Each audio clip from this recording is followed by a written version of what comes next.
Pakinggan natin ang mensahe ngayong Kapaskuhan ni Most Reverend David William Antonio ng Diocese of Ilagan. Minamahal kong mga kapatid kay Kristo, isang mapagpala at masayang Pasko ang aking pagbati sa inyong lahat. Sa pagdiriwang natin ng kapanganakan ng ating Panginoong Hesukristo, pinagdiriwang natin ang Diyos na piniling manahan sa piling ng kanyang bayan, na mapagpakumbaba, mapagmahal, at puspos ng habag. Ang batang isinilang sa Belen ay nagpapaalala sa atin na ang Diyos ay kumikilos hindi sa pamamagitan ng kapangyarihan at karangyaan, kundi sa pamamagitan ng pag-ibig, kababaang loob at katapatan.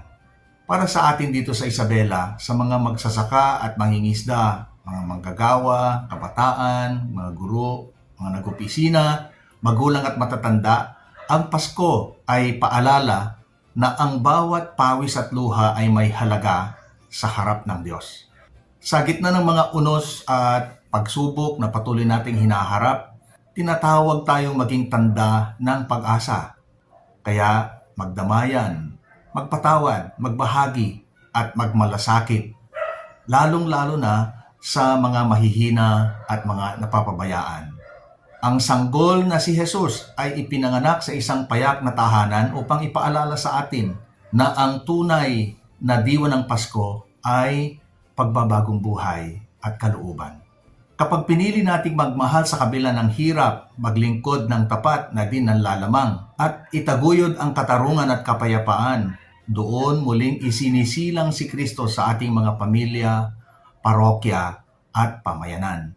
Naway ang Pasko ng 2025 ay maging panibagong simula para sa ating lahat. Ito'y isang panahon na pinapanday ng pananampalataya, pinayayabong ng pag-asa, at pinatatatag ng pag-ibig.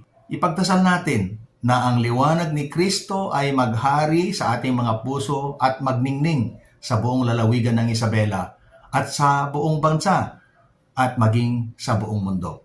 Pinagkakatiwala ko ang bawat isa sa inyo at inyong mga pamilya sa mapagmahal na kalinga ng banal na mag-anak. Naway gabayan kayo ng mahal na Birheng Maria, ipagtanggol kayo ni San Jose at pagpalain kayo ng Batang Jesus ng biyayang sagana. Maligayang Pasko at manigong bagong taon sa inyong lahat. Naragsak na Paskwa, ken nagasat nga barong atawen.